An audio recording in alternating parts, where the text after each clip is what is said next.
우리 사무엘상 말씀 계속 함께 나누고 있는데요. 하나님께서 사울을 부르시고 세우셨죠. 그리고 기름 부으시고 제비뽑기를 통해서 왕으로 선출이 되었습니다. 사실은 주의 깊게 말씀을 읽어오신 분이라면 사울이 암나기를 찾아 나선 길에 이 모든 일들이 이어진 거예요. 사울에게는 사무엘을 만난 것도 사무엘을 만나서도 암나기 걱정이었습니다. 하나님께서 그런 암나기를 찾는 자를 온 이스라엘이 찾는 자로 높이시고 세우시면서 왕이 되게 하시는데요. 하나님께서 우리보다 훨씬 더 많은 준비들을 하시고 예비를 하시죠. 그리고 우리들은 단면을 볼 뿐이지만 앞뒤에 섭리 안에서 놀라운 일들을 이루어 가신다라는 것을 보았는데요. 오늘 11장에서 드디어 왕으로 즉위합니다. 이 사울이 왕으로 즉위하기 전에 제비까지 뽑혀서 선출이 되었는데 무슨 일을 하고 있었는가 여러분들이 오늘 말씀 읽으면서 보았는지 모르겠는데 5절 한번 보세요.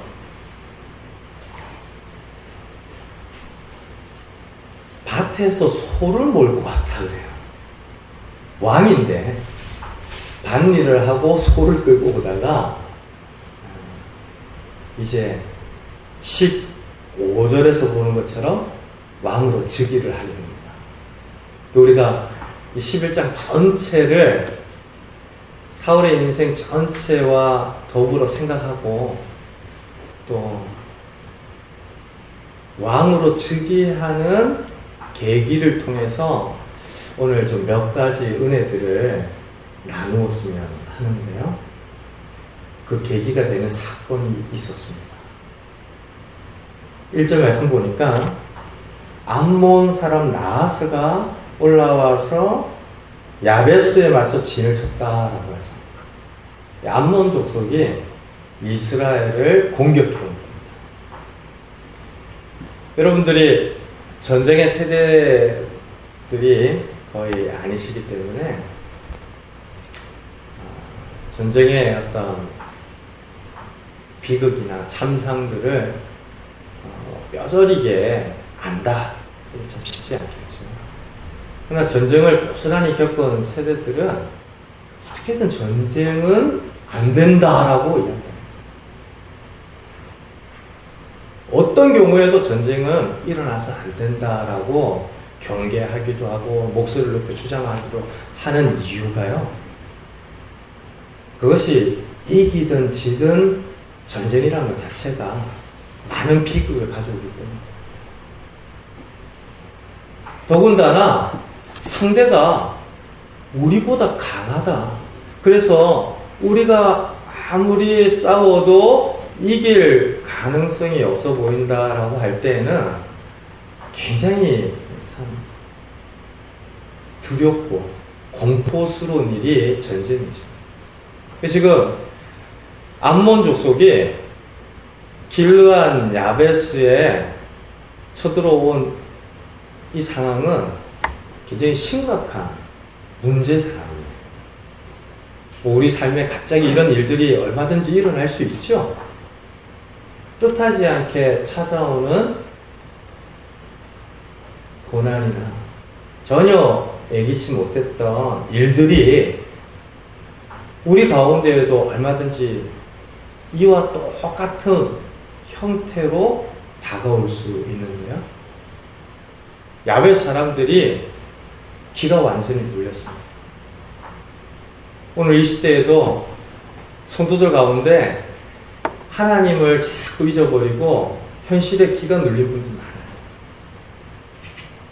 세상 사람들이 살아가는 논리가 굉장히 현명해 보이고 강해 보이고 그래서 내가 믿음으로 사는 것이 맞나 싶을 정도로 흔들리는 분들도 많고요. 내가 아무리 믿는다라고 해도 현실에서는 그래, 현실이 답이지, 적당히 묻어가는 것이 답이지라고 생각하는 분들이 있습니다. 야벳 사람들이 암몬 사람들을 딱 보니까 이게 싸울 엄두를 내지 못하는 거예요. 어떤 면에서는 역사의 교훈을 다 잊어버린 거죠. 이스라엘이 가나안 땅에 들어오면서 하나님과 더불어 전쟁을 합니다. 난공불락의 성들을 무너뜨립니다. 하나님이 함께 하시면 성도들에게 실패가 없다라는 것을 역사의 교훈을 통하여서 배운 사람들이 이스라엘.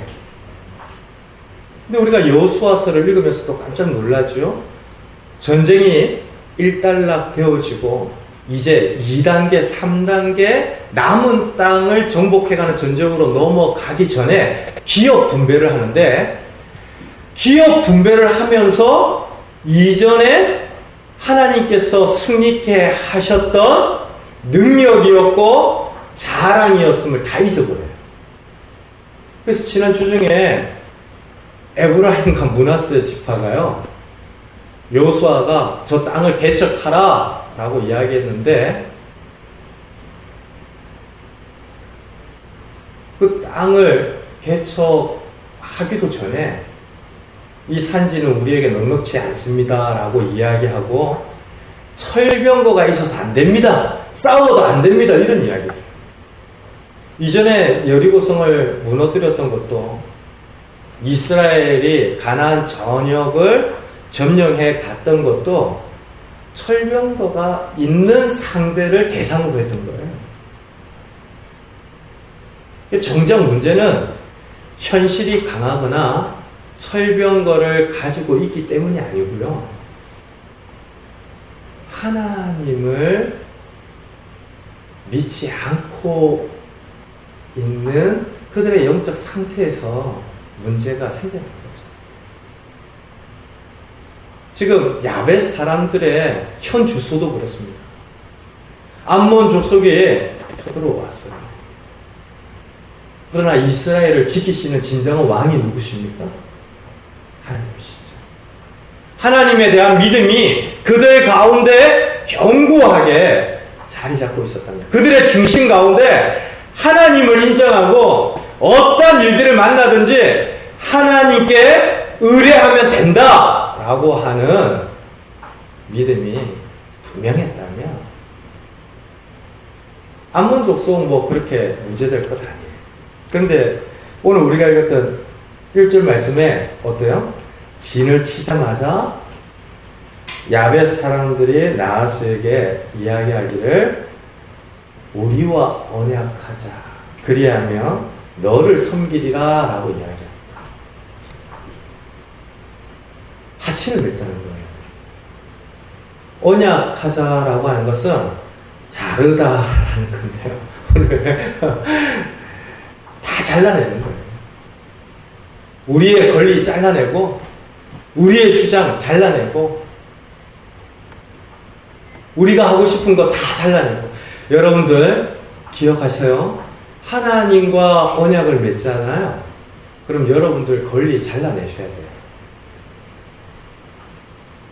내가 하고 싶은 일들 잘라내는 언약이 반드시 그 안에 내용으로 담겨져 있어요. 토요일날 여러분들 하고 싶은 거 다 하시면 안 돼요. 주중에 내가 원하는 거 다 하는 거 아니에요. 하나님과의 언약 관계를 믿는 성도들은 그 안에 내가 하나님 때문에 자르는 것이 있다는 것을 아는 사람이다.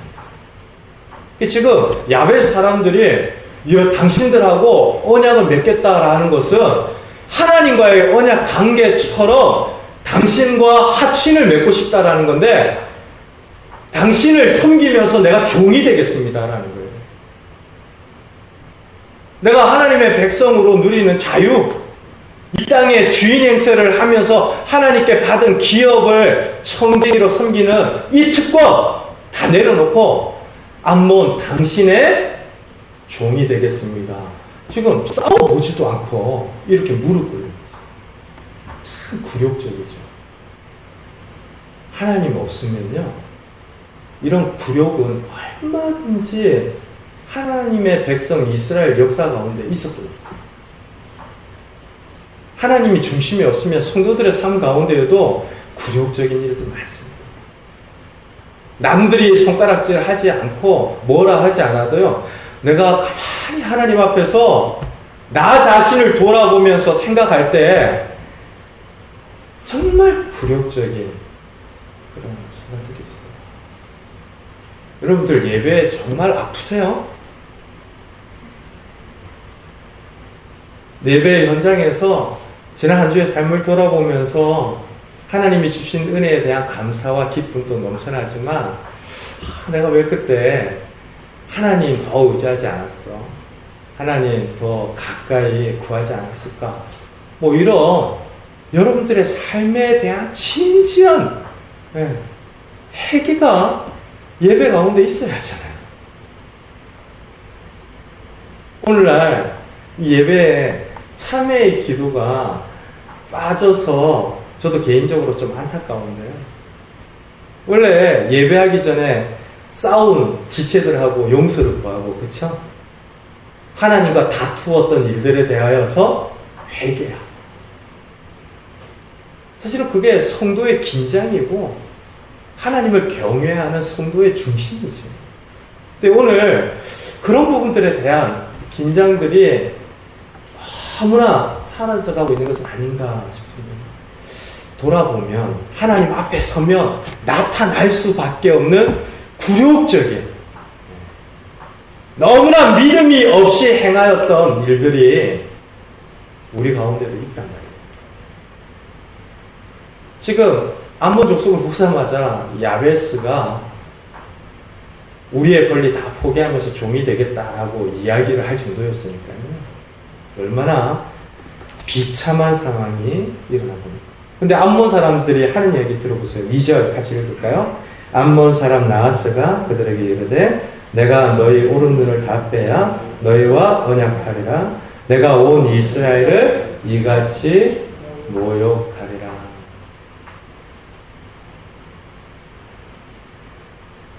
내가 너희 오른 눈을 다 빼겠다. 이렇게 이상히 공포스러운 이야기죠. 그 당시 오른쪽은 힘과 능력과 그 사람의 어떤 정체성을 의미하는, 축복을 의미하는 표현이에요.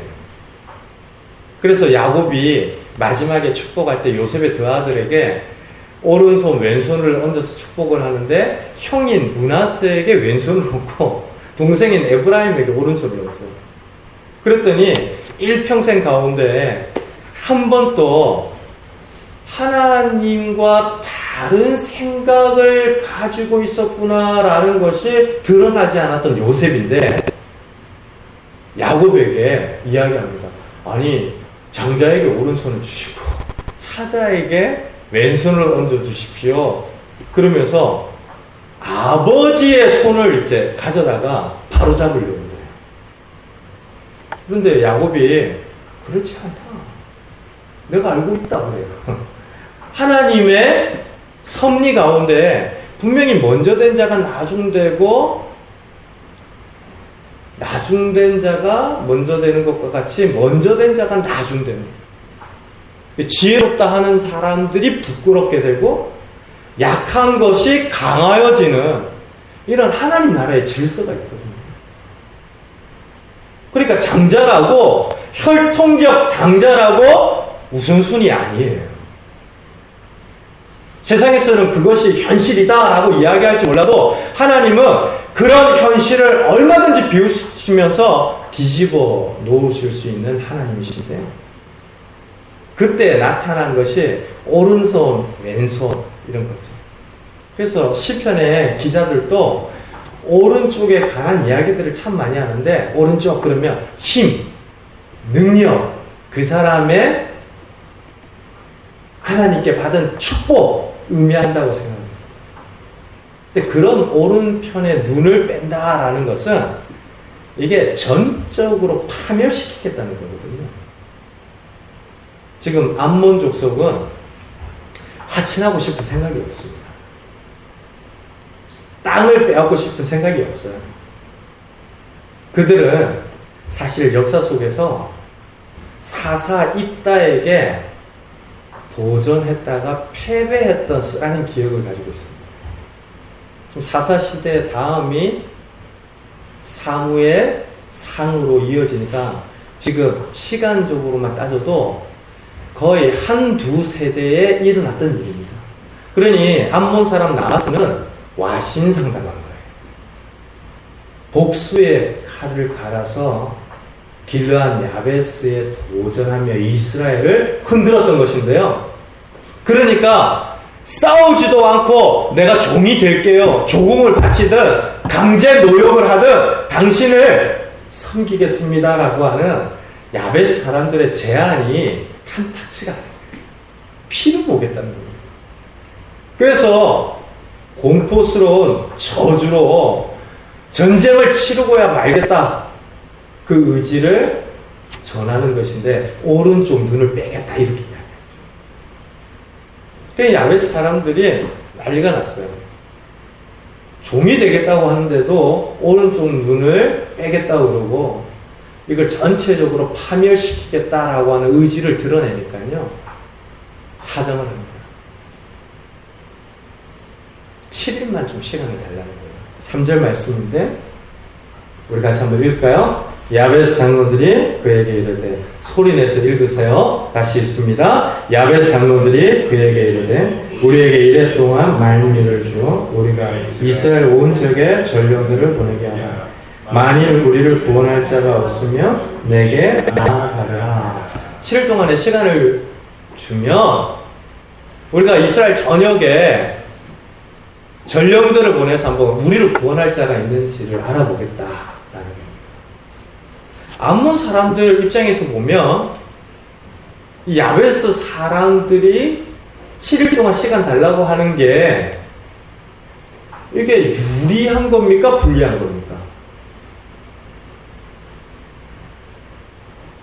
여러분, 다른 이스라엘 전역의 전령들을 보내서 연합군을 구축할 수도 있는 시간적인 여유를 주는 게 유리한 일입니까? 불리한 일입니까? 불리한 일입니다. 그런데도 이 일을 암몬 족속이 허락을 하는데요. 묘하게도 그들은 여러 생각들을 하고 있었어요. 길르앗 야베스만을 치고 요단 동편 지역의 패권을 차지하는 것을 그칠 생각이 없고요. 이스라엘 전체를 떠보고 싶어 합니다. 그래서 길르앗 야베스가 전령들을 보내어서 온 이스라엘 가운데 구원자를 찾는다라고 할 때 내심 콧방귀를 칩니다. 너희들이 얼마 전에 지파들끼리 전쟁하고 베냐민 지파가 멸종을 당하다시피 해서 안에서 사분오열된 것이 엊그제 일인데, 그리고 길르앗 야베스도 그 전쟁 가운데 연합군으로 참여하지 않아서 베냐민 지파와 같이 화를 당하거든요. 암몬 족속이 그와 같은 역사를 깨뜨고 있어요. 그래서 공격 지점으로 처음에 타겟으로 삼은 것도 길르앗 야베스인데, 길르앗 야베스 사람들이 전령을 보내어 봐야 너희들은 궁지에 몰려 있어서 도움을 받을 사람이 아니다. 이렇게 판단을 한 거고요.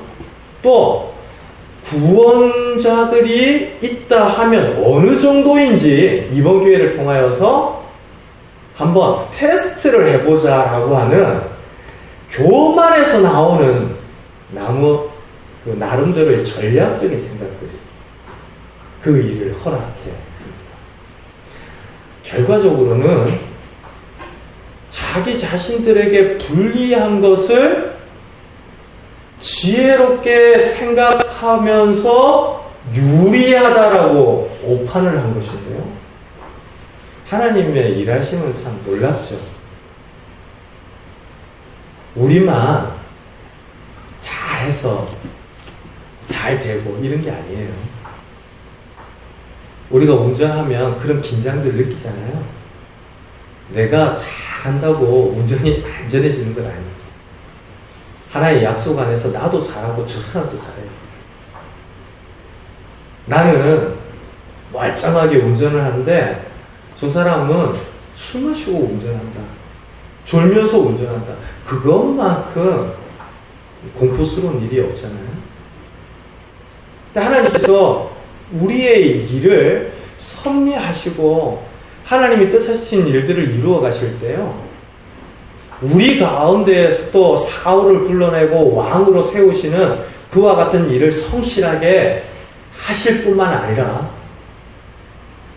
암몬 족속의 이런 교만과 오판들을 통하여서도 일을 하세요.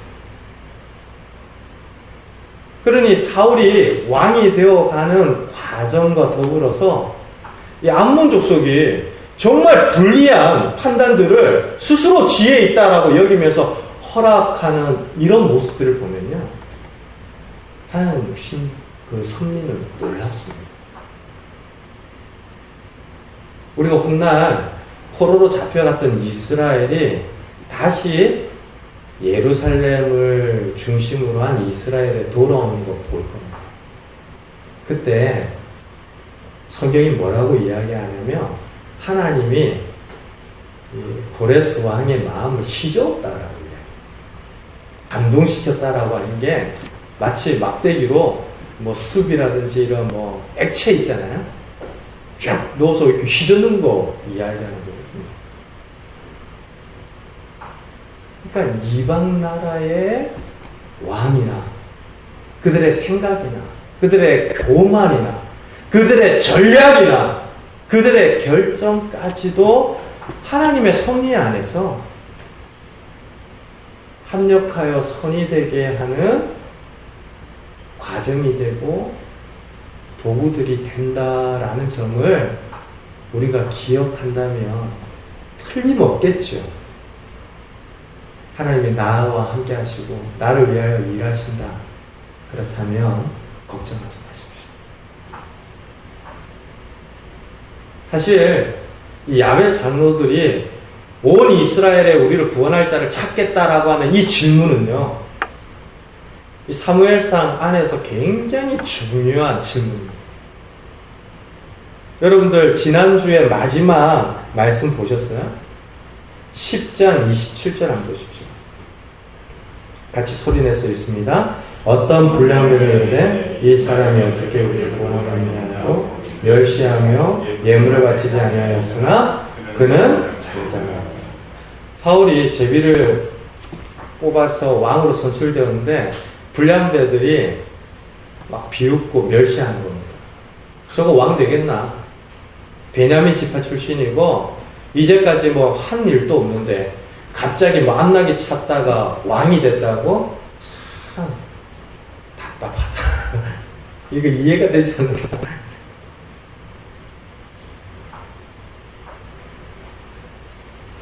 그리고 야베스 장로들이 긴박한 순간에 이스라엘에 구원할 자가 있는지 전령을 띄워보내겠다.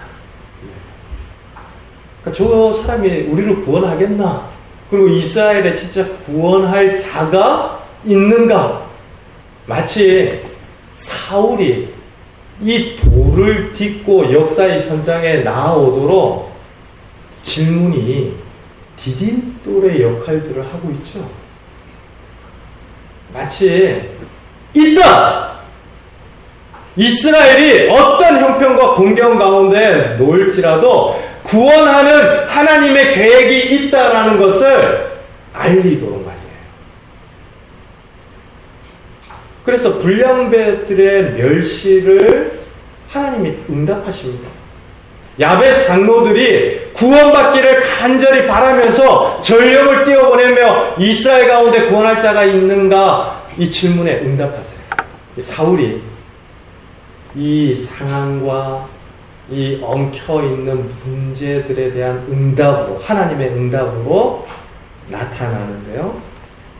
4절 말씀 한번 보십시오. 같이 읽을까요? 이에 전령들이 사울이 사는 기브아에 이르러 이 말을 백성에게 전하며 모든 백성이 소리를 높여 울더니 온 이스라엘 전령들을 보내었으니까 기브아에만 소식이 전해진 건 아니거든요. 근데 사울이 사는 기브아에 소식이 전해지면서 백성들이 통곡을 합니다. 아니, 저는 깜짝 놀랐어요. 누구의 소식을 들으면서 통곡한다. 이거 참 살아있는 거 아닙니까? 저 사람의 일이 곧 나의 일이다. 우리 공동체가 그런 관계로 자라났으면 좋겠어요. 오늘날 사이코패스 많다고 그러는데 사이코패스가 저 사람의 고통과 아픔을 내 것으로 느끼지 않기 때문에 사이코패스거든요. 영적인 사이코패스들도 얼마든지 생겨날 수 있겠죠. 얼마나 비극적이고 아픈 일들, 또 삶 속에서 참 슬픈 일들 우리 만나잖아요. 근데 그 일이 곧 나의 일이다. 같이 기도할 때 눈물도 흘리고 통곡하고. 그래서 제가 기부와 사람들이 통곡했다라는 이야기를 들으면서 야, 이 사람들이 사사시대를 지나고 사무엘상으로 이어지는 시대 가운데 이렇게 생생하게 감흥력이 살아있나? 저 요단 동편에서 일어난 일들을 이렇게 반응할 정도로 그들이 영적으로 예민하게 있었는가? 근데 그게 아니에요. 기브아 사람들은 길르앗 야베스 사람들과 남이 아닙니다. 왜냐하면 이 기브아 사람들은 베냐민 지파거든요. 그런데 이 기브아에 사는 베냐민 지파는 사사시대 끝부분에 멸문취하를 당해요. 레인 첩을 엿보이면서 그 일로 온 이스라엘의 공분을 불러일으키고 온 이스라엘이 이놈들 그냥 두면 안 되겠다. 베냐민 지파를 쓸어버리는데 나중에는 야, 이러다가 하나님이 세우신 12지파 중에 한 지파가 멸망당하겠다. 안 되겠다. 그러면서 한 600여 명을 살려줍니다. 근데 이 600여 명이 살아나긴 살아나는데 여자들이 부족해요. 대를 이어갈 짝들이 부족합니다. 그래서 그 짝으로 사람들을 데려다가 베냐민 지파의 청년들과 결혼을 시키는데 그때 강제적으로 처녀들을 기브아를 중심으로 한 베냐민 지파에 데려오게 한 지역이 길르앗 야베스예요. 그러니까 길르앗 야베스의 사람들이 이 베냐민 지파 거주지에 와 있는 거예요. 어쩌면 보면 멀고 먼 사람들이 아니라 사돈 관계. 너는 우리의 남이 아니다라고 할 만한 사람들이. 그러니까 길르앗 야베스가 암몬 족속에 의하여서 종복될 상황이고 오른쪽 눈이 뜯겨져 나갈 상황이다. 그러니까 통곡을 하는 것입니다.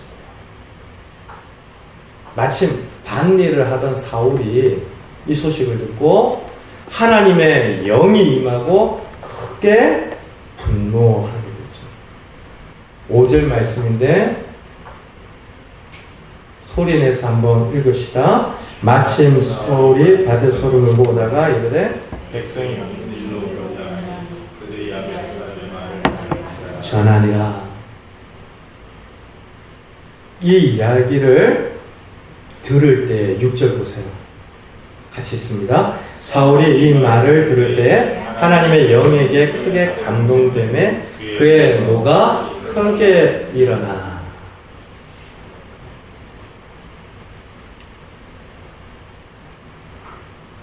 거룩한 분노와 같은 반응이 사울에게서 나타납니다. 그냥 분노가 아니라요. 하나님의 영에 사로잡혀서 지금이 때이구나. 사무엘이 기름을 부으면서 기회를 따라 행하라 라고 이야기했는데 지금이 하나님께서 나를 부르시는 기회이구나. 하나님의 영에 사로잡혀서 하나님의 일을 받아들이며 거룩한 분노로 일어서게 되는데요. 성도 여러분, 저는 이런 반응이 우리 성도들에게 굉장히 중요하다고 생각합니다. 이런 반응이 없는 성도는 굉장히 위험한 순간에 있는 것이고요. 죽어가고 있는 겁니다.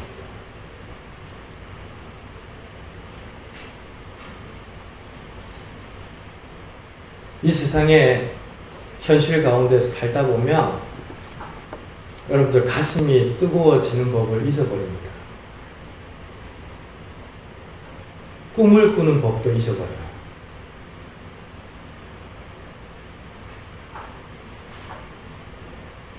노령에 이르는 분들이 환상을 보는 일들, 현실에 파묻히면 어려워집니다. 하나님의 영이 임하고 하나님이 주시는 때와 기회들을 따라 반응하는 성도들은 너무나 귀한 기회를 얻는 것이죠. 사울에게 있어서는 왕으로서의 지도력을 나타내 보이는 기회이기도 하고요. 오늘 이 시대에 신앙생활하는 성도들에게는 하나님께 순종할 수 있는 기회, 하나님과 함께하는 기회, 하나님의 창조 사역에 동참하는 기회, 하나님의 공동체를 함께 피땀을 흘리며 수고하고 섬기는 기회. 여러분들 우리 평생 가운데 이런 기회에 하나님이 주실 때가 은혜인 줄로 믿습니다. 그런 기회에 반응할 수 있는 때가 은혜인 줄로 믿습니다. 우리 신앙생활이 그런 영적인 반응들을 귀하게 해요. 저는 예배가 그런 하나님의 영이 임하고 말씀이 임하고 성도는 합당하게 반응하기로 결단하는 너무나 귀한 기회라고 생각합니다. 그러니 예배는 가슴이 뜨거워지고 또 가슴이 아프기도 하고 또 때로 그 예배를 통하여서 하나님이 주시는 풍성한 은혜로 인한 기쁨이 샘솟기도 하죠. 하나님께서 말씀하시고 역사하시는 그 계획과 비전들을 우리가 말씀 안에서 함께 나누기 때문에 거룩한 분노이든 그 부르심과 사명에 대한 합당한 반응이든 성도로서의 살아있는 반응을 하게 되는 것입니다. 바라기는 우리 그 사랑교회 성도님들 모든 예배를 통해서 그런 반응들 평생토록 누리시게 되기를 바랍니다. 그래서 내가 죽었다 하다가 바짝 엎드렸다가도 예배 드리면서 꿈틀거리고 살아나는 은혜가 우리 가운데 허락되어지기를 바라는 것이죠. 야베스 사람들의 구원 요청을 듣고 사울이 거룩한 분노를 바라면서 주도하는데요. 소 한 겨리를 잡아서 2마리의 소입니다. 각을 이 뼈마디를 따라서 토막을 내는 거예요. 이 각을 떠서 제사를 한다든지 어떤 일을 한다, 이거 결코 보기 좋은 게 아닙니다. 굉장히 섬뜩하기도 하고 잔혹하기도 하고, 근데 이 각을 떠서 온 이스라엘에 뿌립니다. 메시지를 전하는 것이죠. 그러면서 하는 이야기가 지금 이 때, 이 기회, 하나님의 부르심을 따라서 반응하지 않는 이스라엘은 이와 같이 될 것이다. 정말 지도자로서, 왕으로서 하나님의 부르심에 반응하며 역사 현장에 등장해요. 이전에 개인적으로 기름 부음을 받고 제비를 뽑아서 왕으로 선출되었는데 진구름이 가운데 숨고 이런 사울이 아니에요. 때를 따라 반응하면서 하나님의 영에 사로잡혀서 사울이 온 이스라엘에 메시지를 전하는 메신저로, 그리고 구원을 바라는 이스라엘을 건져내는 구원자로, 하나님 앞에 서게 되는데요. 이 일이 사울의 힘으로 되는 게 아니죠. 그래서 하나님의 영이 그에게 임하였다라고 하는 것인데요. 하나님이 하시는 일입니다. 그 결과 온 이스라엘이 여호와의 두려움을 느꼈다라고 해요. 이 일이 사울이 그냥 왕으로 선출되고 나서 잘 해보겠다라고 나선 일이 아니구나. 하나님의 전쟁이구나. 이걸 모든 백성들이 함께 느꼈다. 그리고 성경이 이야기하는데 보세요. 7절 말씀 우리 같이 한번 읽습니다. 한결이에 소를 잡아 각을 뜨고 전령들의 손으로 그것을 이스라엘 모든 지역에 두루 보내어 이르되 누구든지 나와서 사울과 사무엘을 따르지 아니하며 그의 수들도 이와 같이 하리라 하시니 여호와의 두려움이 백성에게 임하네 그들이 한 사람같이 되기 어렵죠. 한 사람같이 되기 정말 어렵습니다. 하나님의 은혜가 아니면 한 사람같이 모른다. 한 사람같이 그 일을 한다. 이건 정말 차라리 배드민턴 클럽 같은 데가 더 나을 것 같아요. 공동의 가치, 공동의 목표가 있으니까 그런 데는 분명하거든요.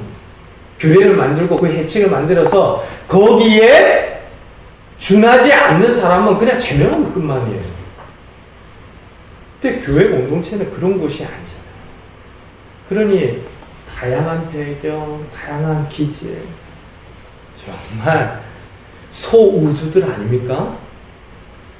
여러분들 우리가 다 같은 모양 비슷한 이야기들을 하여도요, 지난 몇십 년의 히스토리들을 다 펼쳐서 보면 겹치고 지나가는 대목들도 있겠지만 다 달라요.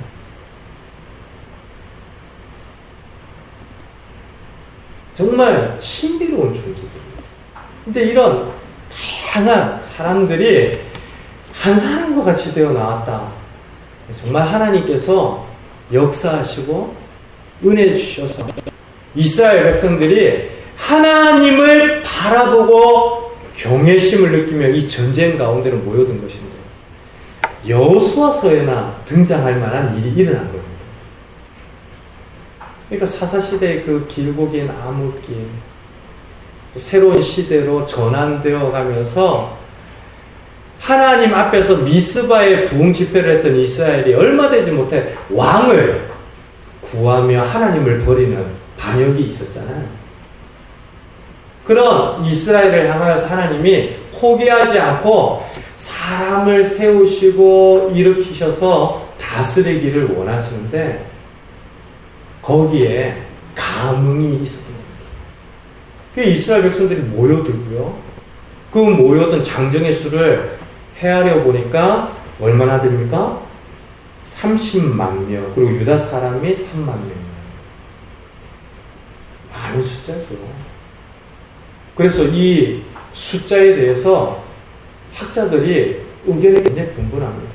제가 자세하게 이야기를 하지 않더라도 중요한 것은 그게 뭐 사본상의 표현이 잘못되었든 뭐 다른 사본에 다른 숫자의 표기가 남아있든 뭐 이런 게 중요한 게 아니라 성경에서 진짜 이야기하고 싶은 바는 한 사람같이 되기 어려운 많은 사람들이 한 사람과 같이 모였다는 겁니다.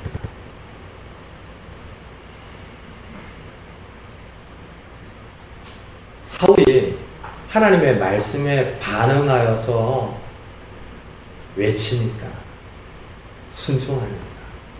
그 기회를 따라서 하나님께 나아오니까 하나님께서 그 일들을 붙이시는 사람들과 함께 간단하게 갔습니다. 성도 여러분, 우리 모두가 서로에게 붙이시고 한 사람같이 나오게 하신 서로가 서로에게 그런 하나님의 은혜인 줄로 믿습니다. 제가 가끔 생각해요. 혼자서 우리 신앙생활 했다 싶으면 우리 독해졌을 거예요.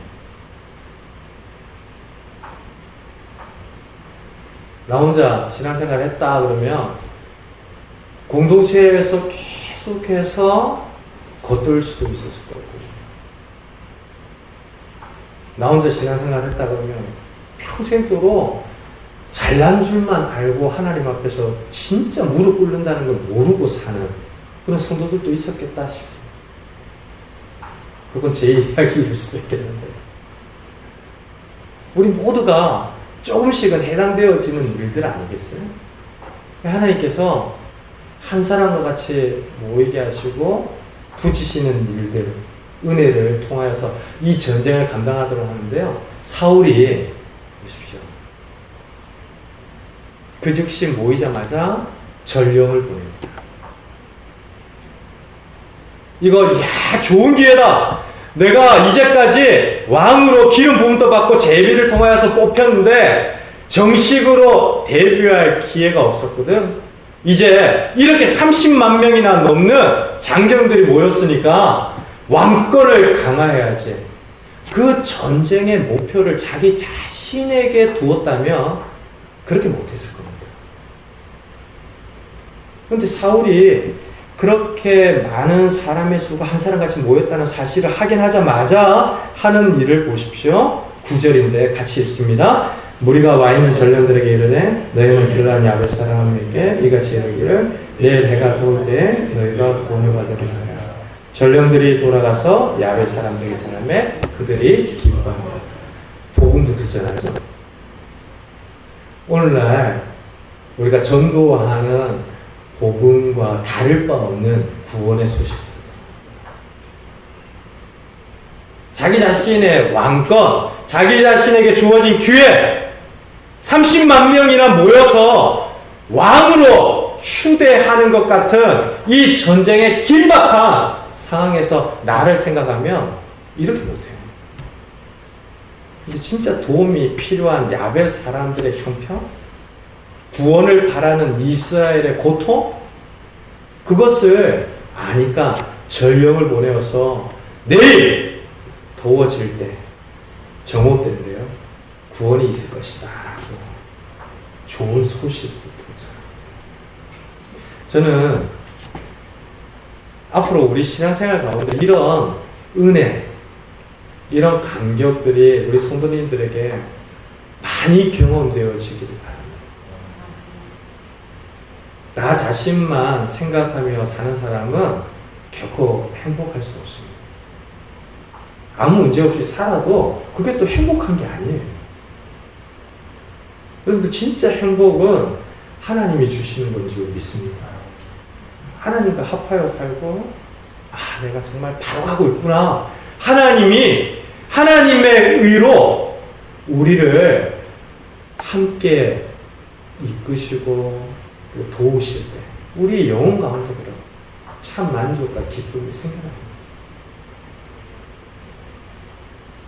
나에게 집중하고 나의 문제에만 집착하면 결코 그 사람은 하나님의 이 풍성케 하시는 은혜들 맛볼 수가 없습니다. 끊임없이 우리 성도는 그런 훈련들을 하고 그런 은혜들을 경험해요. 섬기시는 시간들 많아져야 합니다. 누군가를 위하여 엎드리는 시간들 많아져야 해요. 아니, 안 믿는 사람들도 자기 자신에게 닥친 너무나 큰 문제 앞에서 무릎 꿇고 지푸라기 잡는 심정으로 어디에든 가는 거 한쓴 거잖아요. 근데 그런 샤머니즘적인 자리에 머물러 있는 신앙생활이다. 그러지 않기를 바라는 겁니다. 누군가를 더 생각할 줄 알아요. 어려운 형편에 놓여있는 이들을 더 돌아볼 줄 알아요. 나에게 주어져 있는 이 현실과 나를 향한 이 부르심이 이 때를 위함이 아니냐, 우리를 들여 섬기기도 하는 그런 은혜들이 우리 성도들 가운데 풍성하게 되기를 바랍니다. 사울이 하나님의 영에 사로잡히고 이 전쟁 한가운데 이렇게 나오니까 보이는 거예요. 그래서 어떤 일들이 일어나죠? 야벨 사람들을 구원합니다. 그것도 3대로 나누어서 새벽에, 그날 새벽이에요. 그러니까 사울이 얼마나 즉각적으로 순종하며 이 전쟁을 감당했는지 오늘 우리가 읽었던 말씀이 잘 나타내 보이는데요. 이 부분까지 이야기하면 너무 길어질 것 같아요.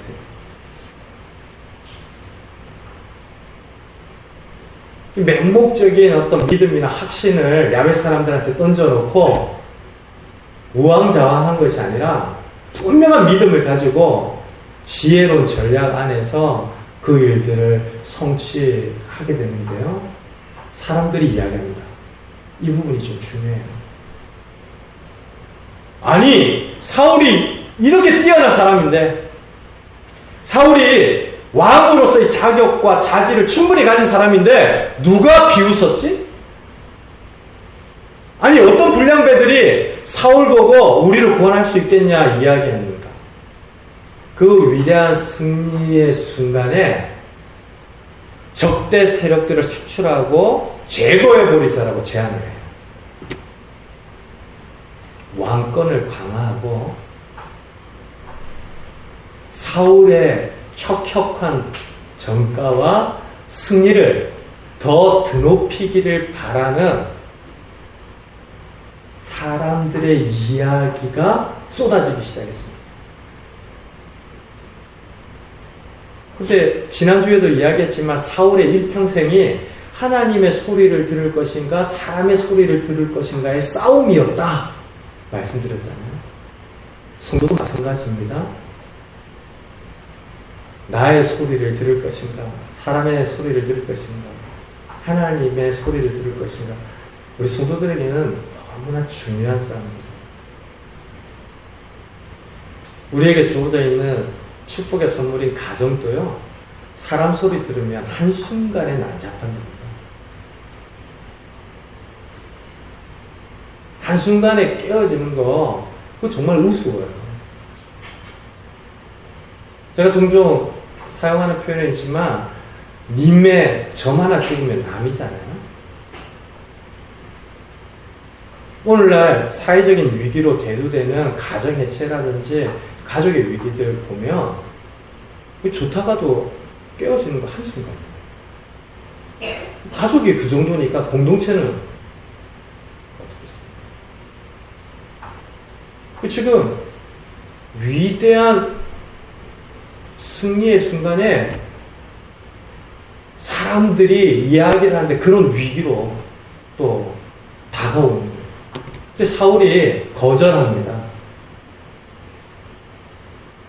오늘은 하나님께서 구원을 베푸신 날인데 나를 비웃고 멸시하고 조롱했던 사람이라 할지라도 해할 수 없습니다. 하나님께서 영광을 받으셔야 합니다. 하나님께로 돌이켜 놓습니다. 사랑하는 성도 여러분, 사람은요 좋은 일 있잖아요. 그러면 그 좋은 일 가운데 꼭 자기 자신에 대한 보상의 여지를 남겨둡니다. 남이 알아주지 않아도 나 좀 잘했지 뭐 이런 거 있습니다.